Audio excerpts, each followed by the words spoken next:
State officials say there are more than 100 invasive plants and insects that are slowly spreading in Virginia, crowding out native species or killing valuable crops.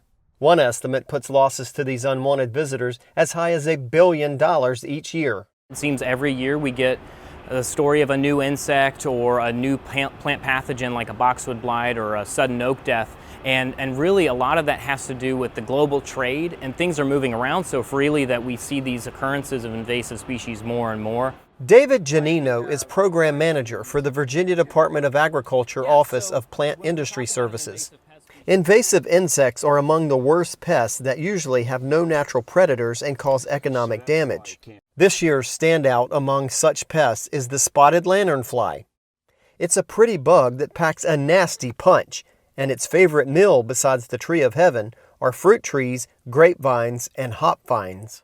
What they do is they're sucking the juice, the liquid, the sugars from the tree. So what they do is they have a little proboscis, they stick it in and they suck it out. Well, but they're really quite voracious because they actually take in more than they can process, and they exude their waste material, which is a really sticky honeydew. And when you get this aggregate activity, I've seen videos of it, looks like it's raining. I mean, like it is literally dripping off things.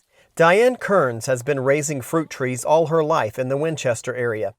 She's monitoring for spotted lanternfly in her own orchards. In fact, the U.S. Department of Agriculture has set up an on-site experiment on her land to learn more about how the lanternfly grows.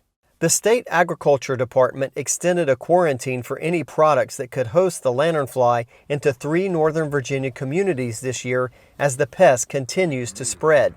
And it's just one of the many invasive insects property owners need to be aware of. Spotted lanternfly is a big player that's going to affect our vineyards, our wine growers, and our grape growers. Gypsy moth is a really big pest. We are managing its spread through the Slow the Spread project. That's another really big agricultural pest. We have imported fire ants in the state of Virginia. We also, that is soil that has a human health issue because they can bite and sting and actually cause some physical reactions. So that affects nursery growers. If they want to send their product out of the state, they have to do treatments to make sure there's no fire ants in the soil. Another one that's not yet here but would have huge implications for our maple trees, our native hardwood forests, and ultimately the maple industry that's on the western part of the state would be Asian longhorn beetle. So, could cause devastation to maple trees. The emerald ash borer is yet another invasive pest killing ash trees across the state. Unfortunately, it's gotten a good foothold in a woodlot owned by Augusta County garden expert Mark Viet. He's lost dozens of valuable ash trees to the pest, which consumes the inside of the tree's bark.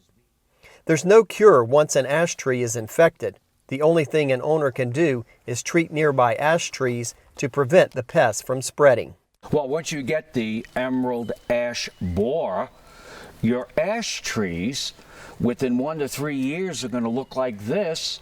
Even though there's a few leaves at the top of this tree is already dead.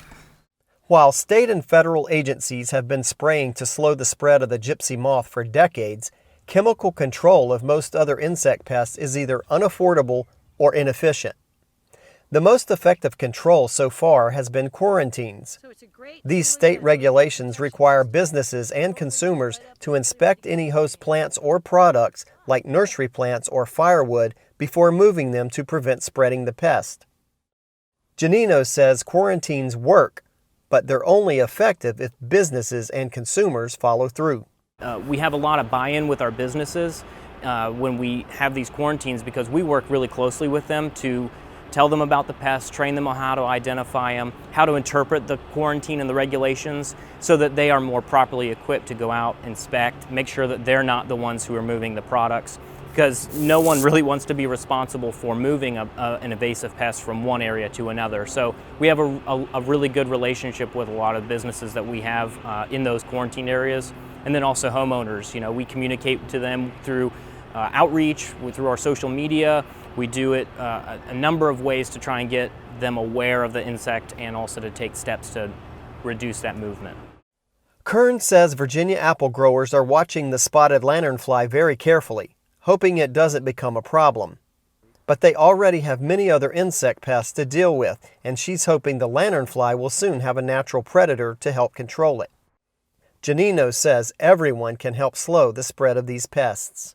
It's just critical for businesses, homeowners, VDACs, everybody, really any Commonwealth citizen to just keep their eyes out, be aware, be alert. And when you see something that looks new or funky or weird, or if you've heard about it, report it, because we might not know it's there yet. And it's just critical to get a hold of it before they become established, because it's very difficult to eradicate them when they're established. You can learn more about these pests at invasivespeciesva.org. If you see a spotted lanternfly or another insect pest, notify your county cooperative extension agent or the state agriculture department. When possible, provide a photo of the pest and a detailed description of where it was found. In Winchester, Virginia, I'm Ricky Gibson reporting.